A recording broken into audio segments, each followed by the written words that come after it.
क्या तुम्हें भी अपनी ज़िंदगी का वो समय याद है जब तुम स्कूल में हुआ करते थे 12-13 साल के, और तुम्हारे दोस्त तुम्हारे साथ होते थे, और तुम्हें रिसेंटली लड़कियों में इंटरेस्ट आना स्टार्ट हुआ था, और तुम किसी लड़की से बात करने जाते थे तो पहले 2 बार अपने बालों में हाथ मारते थे, और इतना कुछ उसके बाद फ़र्क नहीं पड़ता था कैसे भी लग रहे हो, क्योंकि वो सही लगते थे हमेशा। और तुम पूरे दिन बाहर घूम रहे हो, घर पे आए, नहाए, शैम्पू कराया नहीं करा, 2 बार अपने बालों में हाथ मारा वापस, और एवरीथिंग्स परफेक्ट, सब कुछ सही है, तुम खुश हो।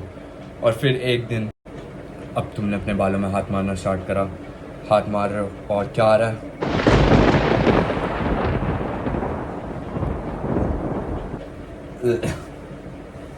मुझसे मत पूछना ये बाल कहाँ से आए। Thank you, I like my privacy. और पता नहीं मैंने क्यों करा, लेकिन मुझे लगा कि मुझे ये करना चाहिए। जब तुम 16 साल के हुए, फिर जिन बालों को तुमने इतना फॉर ग्रांटेड लिया, भगवान ने तुम्हें उसकी पनिशमेंट दी, और आज तुम इस वीडियो को देख रहे हो। तो ये चीज़ मैं बिल्कुल फिक्स करने वाला हूँ तुम्हारी लाइफ से। और हाँ, जो ट्रीटमेंट्स मैं बताऊँगा they are scientifically proven to work, और मैंने खुद के ऊपर एक्सपेरिमेंट करा है। तो आजकल मैं जानता हूँ कि इंस्टाग्राम पे चल रहा है बहुत कुछ, एक टर्म बहुत चल रहा है जिसका नाम है लुक्स मैक्सिंग।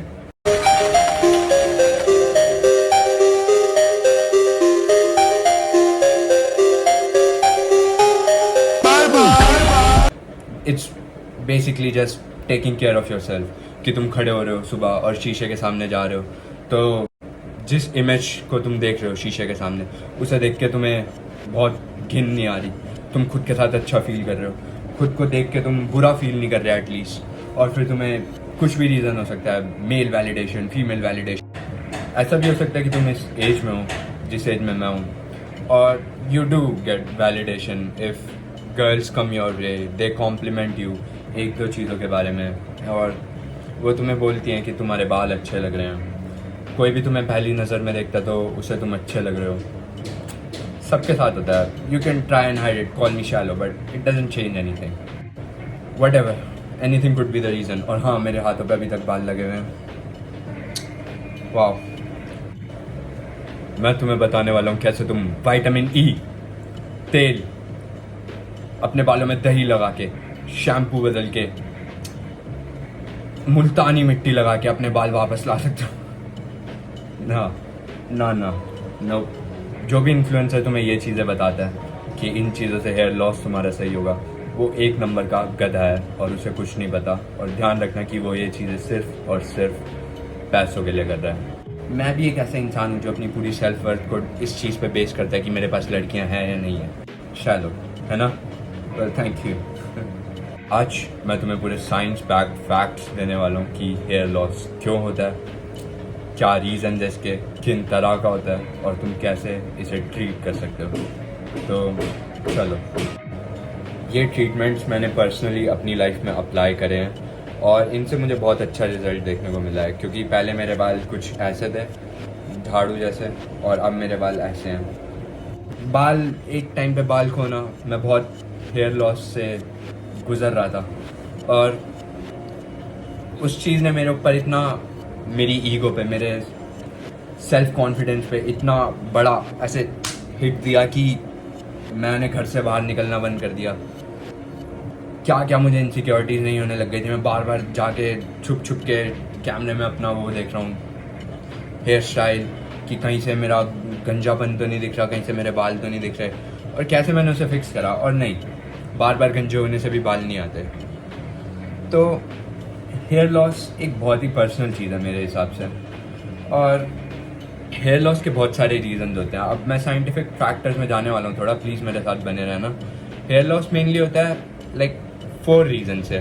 4, एंड्रोजेनेटिक एलोपेशिया, जो होता है जेनेटिक, जो तुम्हारे पापा, दादा और नाना नानी ऐसे के थ्रू तुम्हारे अंदर आता है, और वो डिटरमाइन करता है मोस्टली कि तुम गंजे हो गए नहीं हो गए। पर लेकिन वो चीज़ ज़्यादा एक्सेलरेट भी हो सकती है, और उसे कहते हैं टेलोजन एफ्लूवियम, जो होता है स्ट्रेस बेस्ड। अगर तुम अपनी लाइफ में स्ट्रेस ले रहे हो, तुमने अपनी डाइट एकदम से चेंज कर दी, एकदम से तुम्हारी लाइफ स्टाइल में कोई मेजर चेंज आ गया, कि तुमने कॉलेज के लिए तुम घर से इधर आ गए, और तुम्हारे स्लीपिंग शेड्यूल्स चेंज हो गए, डाइट तुम्हारी कम्प्लीटली चेंज हो गई, तो हाँ, वो भी तुम्हारी बॉडी में एंड्रोजेनेटिक एलोपेशिया है, जो कि तुम्हें जेनेटिक्स की वजह से होता है, उसे फास्ट कर देता है। और अगर तुम्हें नहीं भी है एंड्रोजेनेटिक एलोपेशिया, तो भी तुम्हें टेलोजन एफ्लूवियम हो सकता है स्ट्रेस की वजह से।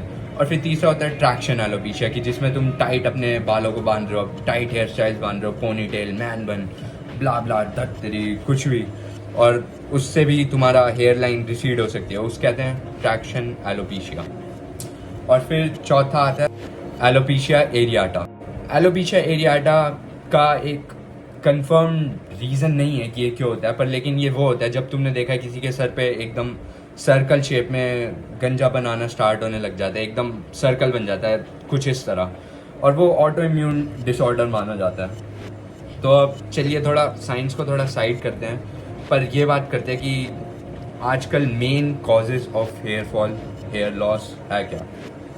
मेन हेयर लॉस रीजन है आजकल टेलोजन एफ्लूवियम, जो कि स्ट्रेस से होता है, वो कर देता है। हमारे जेनेटिक एलोपेशिया जो आजकल ऑलमोस्ट सबको होता है, उसे बहुत तरह से एक्सेलरेट। अब जैसे आई शो यू समथिंग,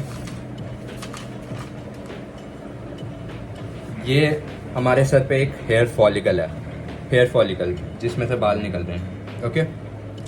तो इसमें से एक हेयर फॉलिकल में से 2-3 बाल निकलते हैं।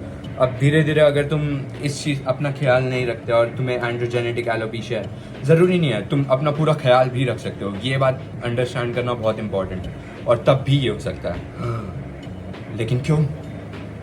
तो फिर हर फॉलिकल में से एक बाल गायब, फिर वो फॉलिकल में रह गए 2 बाल, फिर रह गए 1 बाल, और ऐसे धीरे धीरे धीरे तुम्हारे बालों में से घनापन जाना स्टार्ट हो जाता है। तो अब हम अपने बालों का पूरा ख्याल भी रख रहे हैं, फिर भी हमें हेयर फॉल हो रहा है, क्यों? हम क्या करें? हाँ, वेल देयर आर ट्रीटमेंट्स।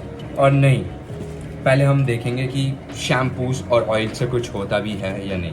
तो पहली बात करते हैं हम शैम्पूस से, जो मेनली तुम्हें बोलते हैं कि ये शैम्पू ले लो। इन्फ्लुएंसर्स, आजकल हम इंस्टाग्राम सब चलाते हैं, हम सब बहुत कॉन्शियस हैं खुद को लेके, और हम देखते हैं इन्फ्लुएंसर्स जिनके बहुत घने लंबे बाल होते हैं। हर आदमी को, औरत को अपने बाल लंबे करने होते हैं, या चाहते हैं कि मेरे सर पे बहुत बाल रहें, और क्यों नहीं चाहेंगे। बाल डायरेक्टली कोरिलेटेड होता है कि हमें कितनी अटेंशन मिल रही है, कितनी वैलिडेशन मिल रही है at a first glance from the opposite gender और from even the same gender. First glance जो हमें, जैसे हम जा रहे हैं, हमें जिस तरह से लोग परसीव करेंगे, हमें देखेंगे, हम तो चाहेंगे कि हमें लोग अच्छी तरीके से देखें। तो शैम्पूज़, पहले हम आते हैं शैम्पूज़। शैम्पूज़ जो इन्फ्लुएंसर जिनके लंबे लंबे बाल होते हैं वो प्रमोट करते हैं, नहीं, शैम्पूज़ से कुछ नहीं होता। खुद सोचो, जो चीज़ तुम्हारे स्कैल्प पे खाली 30 सेकंड 1 मिनट रहती है, उससे क्या होने वाला है? कुछ भी नहीं, there is nothing. However, I won't say every shampoo is bad. क्यों? अब क्योंकि there are some shampoos like ketoconazole 2%, जिसे फाइंड करा है कि जो हमें एंड्रोजेनेटिक एलोपेशिया होता है, वो मेनली होता है हमें जब हमारी बॉडी का टेस्टोस्टेरोन बन जाता है डाईहाइड्रोटेस्टोस्टेरोन में, और फिर हमारे जो फॉलिकल्स में बाइंडिंग एजेंट्स होते हैं वो उससे सेंसिटिव होते हैं, और हमारे वो बाल थिन आउट होना स्टार्ट हो जाते हैं। अब डाईहाइड्रोटेस्टोस्टेरोन को ब्लॉक करता है एक तरह से नाइजोराल, कहते हैं। नाइजोराल इज़ अ नेम, बट तुम किसी भी केमिस्ट पे जाओ तो कीटोकॉनाजोल शैम्पू 2%, जो कि रिसर्च में शो हुआ है कि ये इस डाईहाइड्रोटेस्टोस्टेरोन की बाइंडिंग अफिनिटी को कम करता है, और तुम्हें वो हेयर कम होना दिखता है। पर लेकिन मैं तुम्हें ये नहीं बोलूँगा कि शैम्पू से कभी भी हेयर लॉस कॉज हो सकता है, सही हो सकता है, कॉज भी हो सकता है, सही भी हो सकता है, नहीं, आई वुडंट से सो। पर इसका मतलब ये भी नहीं है कि तुम उस चीज़ों को देख के ना सिलेक्ट करो कि तुम अपने सर पे कुछ भी लगा रहे हो, यार कोई भी कुछ भी बोल रहा है भाई, whatever, you guys know what I am talking. लेकिन तुम्हें ये भी ध्यान रखना है कि तुम्हारे बालों का आफ्टर केयर अच्छा हो। जैसे तुम्हें बहुत हार्श शैम्पू यूज़ नहीं करना, जैसे कि कोई शैम्पू जिसमें सल्फेट्स हों, ये देख के लेना कि तुम्हारे शैम्पू में सल्फेट्स ना हो, सिलिकॉन्स ना हो। In fact pay attention to the things you're buying, उनके इंग्रेडिएंट्स पढ़ने की आदत डालो। अब उसके बाद तुम्हारे आफ्टर केयर प्रोडक्ट्स में भी ये चीज़ें ना हो तो बेटर है। आफ्टर केयर प्रोडक्ट्स में किन्हीं लोगों को सिलिकॉन सूट करता है, किन्हीं लोगों को किन्हीं किन्हीं लोगों के बाल सिलिकॉन स्मूथ बना देता है और किन्हीं किन्हीं लोगों के बाल वहीं झाड़ू जैसे कर देते हैं सिलिकॉन्स। तो you have to check for yourself कि क्या तुम्हें सूट कर रहा है। लेकिन मैं तुम्हें प्रोडक्ट रिकमेंडेशन दूँ अगर, तो मैं तुम्हें दूंगा कि for a gentle shampoo and conditioner you can use these things. और फिर दूसरी बात आते हैं हम ऑयल्स पे। क्या ऑयल्स नेसेसरी हैं? One answer, no. नो। कोई तुम्हें जितना भी बोल ले, तुम्हारे दादा दादी, तुम्हारे मम्मी पापा, जितने तुम इन्फ्लुएंसर्स की रील देख लो, oiling is not necessary for your hair. Necessary हमारे लिए खाना, नेसेसरी जीने के लिए। अब now get what I am talking about. Oils क्या करते हैं कि तुम्हारे बालों के ऊपर एक कोटिंग बना देते हैं, कोटिंग। और फिर usually what people do is wash hair oil out after shampoo, और जो वो कोटिंग है वो उसके बाद उतर जाती है। जब तुम ऑयल को अपने स्कैल्प पे लगा के रखते हो, you have to understand it's basically a liquid और उसके अंदर मॉलिक्यूल्स, और तुम्हारा स्कैल्प उसे नहीं कंप्लीटली अब्जॉर्ब कर सकता और उससे तुम्हें कुछ फ़ायदा नहीं हो रहा। इनफैक्ट इट्स पॉसिबल कि तुम्हें उससे लॉस हो रहा हो, हेयर लॉस हो रहा हो, क्योंकि तुम्हारे हेयर फॉलिकल्स ब्लॉक हो रहे हैं उससे या कुछ हो रहा है।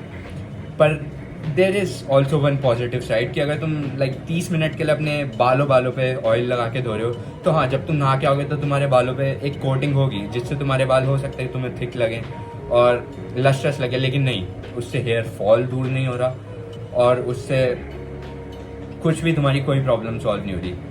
अब हम बात करने आ जाते हैं स्टाइलिंग प्रोडक्ट्स, जेल्स, वैक्स। अब एक सेकेंड, अब मेरे पास भी है ये हेयर पॉमेड। मैं भी अपने बालों में बहुत लगाता था। और फिर है मेरे पास ये hair serum.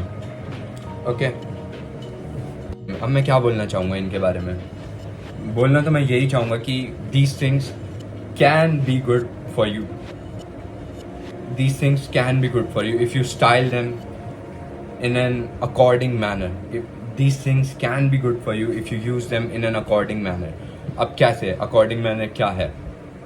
According manner as in कि maybe you want कि एक दिन है जब तुम चाहते हो कि तुम्हारे बाल अच्छे लगे, तो you can use these, okay? It will give you less stress। उस दिन पे कम स्ट्रेस होगा कि तुम्हारे बाल तुम्हें बार बार मेंटेन नहीं करने पड़ रहे, अच्छे लग रहे हैं।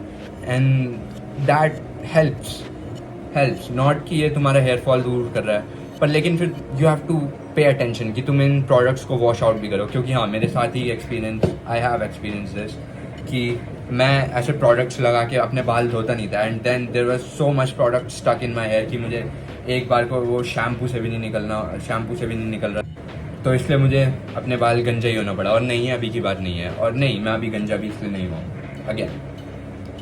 और फिर हम बात करते हैं सिरम्स पे। Serums are something I would recommend.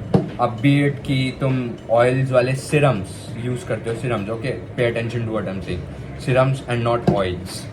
क्योंकि serums are suppose to be light, they don't stick on your scalp. So what you have to do is after you come out of the shower, तुम shampoo कर लो, तुम्हें अपने sir पे ये सिरम लगा लेना है। सिरम सर पे नहीं, बालों पे, अपने बालों पे लगा लेना है ये सिरम। और इस सिरम को तुमने लगाया भी तो देयर इज़ नो हार्म, और तुम्हें वही वाली फीलिंग आएगी कि जैसे बाल लगाने के और बालों पे तेल लगाने के बाद होती है कि तुम्हारे बाल सही लग रहे हैं, अच्छे लग रहे हैं, ज़्यादा शाइन है, थोड़े से थिक है, without any of the harm, possible harm. अब हम बात करते हैं ट्रीटमेंट्स की कि तुम एक्चुअली क्या ट्रीटमेंट कर सकते हो। अब देयर आर ट्रीटमेंट्स, हाँ जी, मैं विटामिन ई कैप्सूल्स और बायोटिन या फिर शैम्पूज, तेलों की बात नहीं कर रहा हूँ। ट्रीटमेंट्स है, और क्या ट्रीटमेंट्स है? अब there are things like minoxidil, जो कि 2 फॉर्म में आता है। एक है ये जिसे तुम टॉपिकली अपने सर पे लगाते हो, और एक है दीज पिल्स, जो कि हाँ, मैं भी खाता हूँ। अब माइनॉक्सिडिल क्या है? माइनॉक्सिडिल इज़ बेसिकली अ वैसोडाइलेटर। तो ये क्या करता है, इसे तुम अपने स्कैल्प पे लगाते हो तो जो ब्लड वेसल्स है तुम्हारे स्कैल्प में, उसे ये पंप अप करता है और उससे नया हेयर ग्रोथ आता है। अब जब नया हेयर ग्रोथ आता है, पर ये क्या होता है, ये कॉन्स्टेंटली उस पर डिपेंड होता है कि तुम माइनॉक्सिडिल जब तक लगा रहे हो अपने सर पे, और तुम कुछ टाइम इससे ब्रेक ले लेके लगाना स्टार्ट करो, या लगा के एक ट्रीटमेंट हो ऐसे कि तुमने 6 महीने लगा कर नहीं लगाई, you will enjoy a full head of hair for your whole life. That's just not possible. Just leave that thought alone. और मैं एक और बात बोलूँगा कि माइनॉक्सिडिल को टैबलेट फॉर्म में खाने से कुछ रिस्क आ सकते हैं, जैसे कि तुम्हारी हार्ट बीट इरेगुलर हो सकती है, ब्लड प्रेशर में इरेगुलरिटीज़ आ सकती हैं. तो you have to see, but लेकिन as a general rule of hand सबसे like minimum accepted doses for hair loss is around 2.5 mg. 2.5 mg minoxidil अगर तुम लो अंडर डॉक्टर्स गाइडेंस, तो you have to be sure कि it's not, वो तुम्हारे physical activities में तुम्हारी लाइफ में किसी तरह नुकसान नहीं दे रही है. आई टेक इट बिकॉज मेरे ऊपर I have notice no side effect whatsoever. And I know Reddit पे there are many communities of people who take these things and have not face any side effects whatsoever. तो rest assured you can go to a doctor, then you can get these.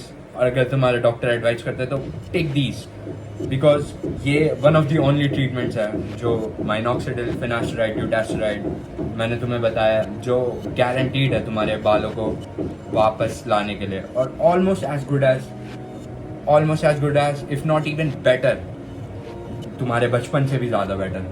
It is possible things.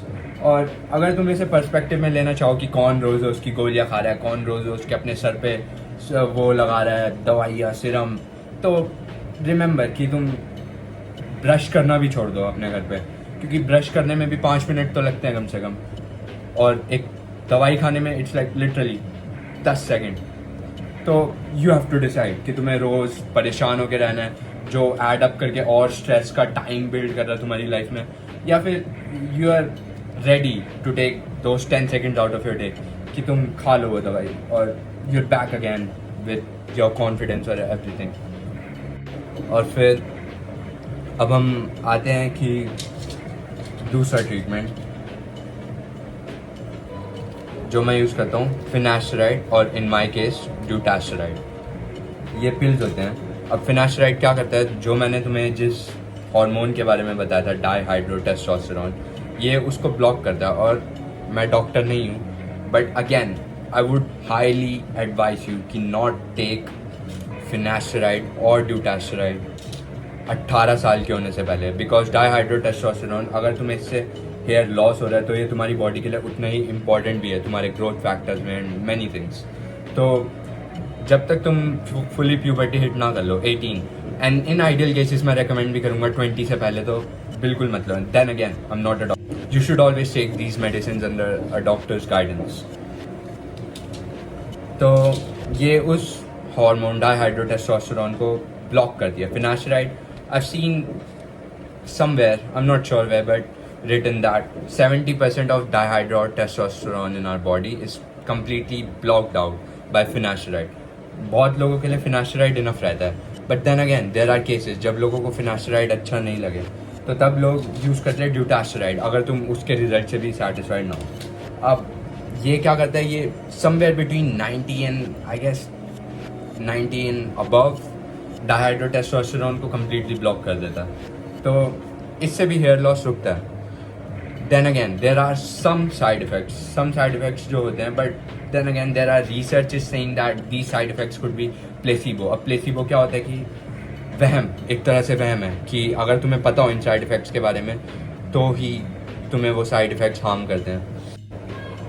और हाँ, मैं finasteride और मेरे case में ड्यूटास्टेराइड क्यों लेता हूँ, मैं ये दवाई अपने केस में एज अ प्रिवेंटेटिव मेजर लेता हूँ, क्योंकि बाल्डनेस, गंजापन मेरी फैमिली के अंदर रन करता है. माय ओल्डर कज़न ब्रदर, मेरे अंकल और लाइक मेरे नाना और मेरे दादा, everyone was bald. Just 2 people were not, and those were मेरे पापा, मेरे मामा, दे आर नॉट बॉल्ड. तो I take it as a preventative measure in my case.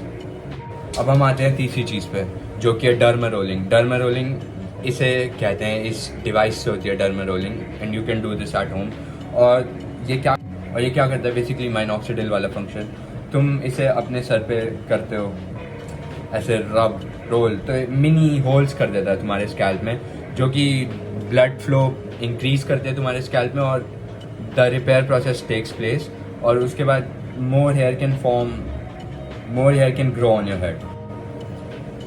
और हमारे पास अलग चीज़ें भी हैं, लाइक आर यू एक एंटी एंड्रोजन, हमारे बॉडी में एंड्रोजन रिसेप्टर्स होते हैं, और एंड्रोजन रिसेप्टर्स में DHT बाइंड करता है, और आर यू एंटी एंड्रोजन है तो ये भी यूज़ हो सकता है, पर ये ट्रीटमेंट को हम थोड़ा साइड रखते हैं, अभी हम अदर ट्रीटमेंट्स में नहीं जाते, क्योंकि जो ट्रीटमेंट्स मैंने अभी बताए हैं वो मोर देन इनफ है if you are in my age range या फिर इवन थोड़ा ओल्डर।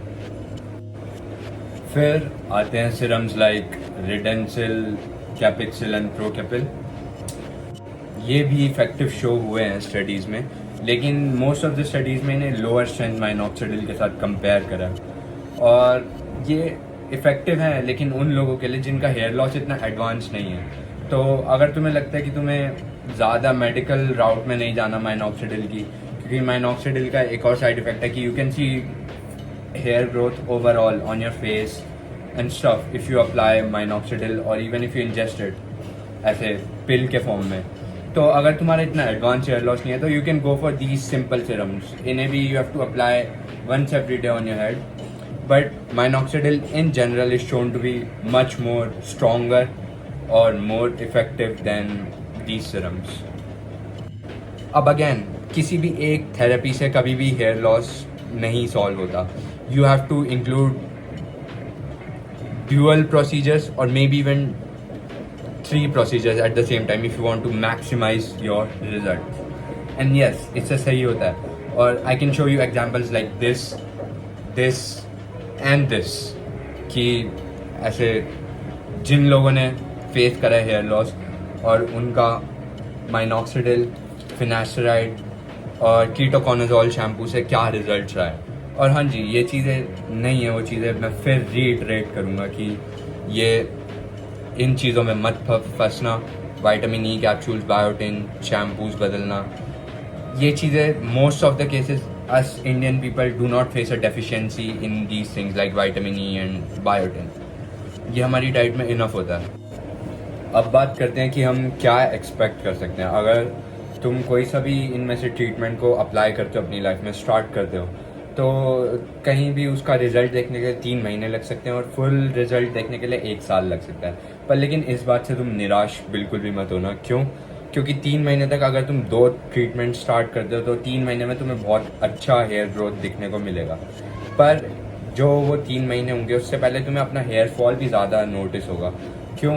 क्योंकि अब जो तुम्हारी बॉडी की हेयर साइकिल थी वो वापस प्रोग्रेस करेगी और जो अनहेल्दी हेयर था वो गिर के एक नया हेल्दी हेयर आएगा। तो उन 3 महीने तुम्हारे वो सारे बाल गिर जाएंगे और उसके बाद नए बाल उसके साथ साथ ही आते रहेंगे। तो 3 महीने में I think you will be very much happy. 1 साल के ड्यूरेशन में you will be very much content and you will only wish. मेरे साथ भी एंड एवरीवन जिन्होंने ट्रीटमेंट्स करा मैंने यही सुना, देयर ओनली रिग्रेट इज़ कि उन्होंने ये जल्दी स्टार्ट नहीं करा। अब मैं क्या रिकमेंड करूँगा इसके अलावा कि तुम सबसे पहले अपना ब्लड वर्क करवाओ, vitamin D and everything, you know, hair loss, just look up hair loss blood procedures और वो ब्लड वर्क अपना करवाओ, अपना ब्लड टेस्ट करवाओ। और अगर कोई डेफिशिएंसी आती है you should take medicine to help treat that. अब मैं रेकमेंड क्या करूँगा खुद से कि अगर तुम चाहते हो तुम्हारा हेयर फॉल कम हो तो पहले तो I listed out the treatments. I would recommend something like this. मैं यहाँ पे इसकी फ़ोटो भी डाल देता हूँ कि ये क्या है, मेलिक बॉन्ड रिपेयर करता है तुम्हारे हेड में। इसे तुम शावर करने से पहले 30 मिनट लगा के रख लो, 30 मिनट या 1 घंटे, और जितनी भी तुम्हारी हेयर ब्रेकेज होती है ये उसे फिक्स कर, ये उसे टारगेट करता है तुम्हारे बालों के बॉन्ड्स को फिक्स करके। अब मैं क्या रेकमेंड करूँगा, पहली बात तो तुम्हें पूरे दिन अपने घर पे नहीं पड़े रहना, एक एक्टिव लाइफस्टाइल लीड करनी। An active lifestyle also leads to increase blood flow throughout the body. अब इससे भी तुम्हें अपने हेयर ग्रोथ में फ़ायदा दिख सकता है। और मैं इसमें एक और इन डेप्थ वीडियो बना सकता हूँ कि तुम और क्या कर सकते हो, पूरी साइंस में जाके इसकी कि हेयर फॉल क्यों होता है, डाइहाइड्रोटेस्टोस्टेरोन, एंड देन देयर्स एक और नई स्टडी आ रही है जिससे जो इंडिकेट कर रही है कि even prolactin could be a factor, prolactin men में हेयर लॉस को प्रमोट करने के लिए, और prolactin blockage can also lead to hair growth. There is a new study, I am still not too sure about that, but हाँ मैं एक और वीडियो बना सकता हूँ इसकी पूरी इन डेप्थ साइंस में जाके, और कैसे तुम्हें होप नहीं लूज़ करना है. हाँ, I do genuinely wholeheartedly believe कि बहुत सारे लोग इग्नोरेंट हैं हमारे देश में. वो सबसे पहले आते ही जैसे ही उन्हें थोड़ा हेयर फॉल नोटिस होता है वो सीधा शैम्पूज बदलने की ओर जाते हैं, विटामिन ई और कैप्सूल्स की ओर जाते हैं, इन्फ्लुएंसर्स के ट्रैप्स में आ जाते हैं. बट उन्हें ब्लेम नहीं करा जा सकता. Why would someone know everything about something they have not suffered from it? So I think it's my cause to spread some awareness regarding this. But on the other hand, I do genuinely believe that baldness will be cured if there are more and more people who are aware about this. Because अगर ज़्यादा लोग aware होंगे इसके बारे में तो there will be more research will be promoted and things will produce further and further. लोगों के दिमाग में सीधा ट्रांसप्लांट का नहीं आएगा. लोग उससे पहले दवाइयाँ लेने की कोशिश करेंगे. दवाइयाँ जो अभी हमारे पास हैं वो क्लोजेस्ट थिंग है क्योर को लेके हमारे पास. और रिसर्च भी अभी डेवलपमेंट में है. जैसे ही वो चीज़ें फ्रूएशन में होती हैं, चीज़ें सक्सेसफुल होती है, आई डू जेन्युइनली बिलीव कि baldness will be cured in the next 10-20 years with more awareness, give or take. तो अगर तुम्हें और कुछ जानना हो तो प्लीज़ कमेंट कर देना, और ये रही मेरी इंस्टाग्राम आईडी, और प्लीज़ इस वीडियो पे लाइक कर देना और सब्सक्राइब कर देना. And thank you guys. और ये मैं तुम्हें गारंटी देता हूँ कि मैं तुम्हें ऐसी कुछ भी चीज़ नहीं बताने वाला जो मैंने खुद के ऊपर पहले बहुत टाइम एक्सपेरिमेंट ना करी हो. तो I tell you the risks and I tell you the benefits after testing it on myself. और सॉरी अगर कहीं बीच में झिझक दिखी हो वीडियो में, क्योंकि ये मेरा फर्स्ट वीडियो है जिसमें मैं ऐसे 1-to-1 कैमरा के सामने देख के बात कर रहा हूँ. तो I guess you can understand. But तुम चिंता मत करना, जो भी मैंने तुम्हें आज इन्फॉर्मेशन दी है वो ज़रूर तुम्हारे हेल्प में आएगी अगर तुम उसे अपनी ज़िंदगी में अप्लाई करते हो तो. और मैं चाहता हूँ कि तुम करो. Get your confidence back, live your life. Thank you, take care, bye bye.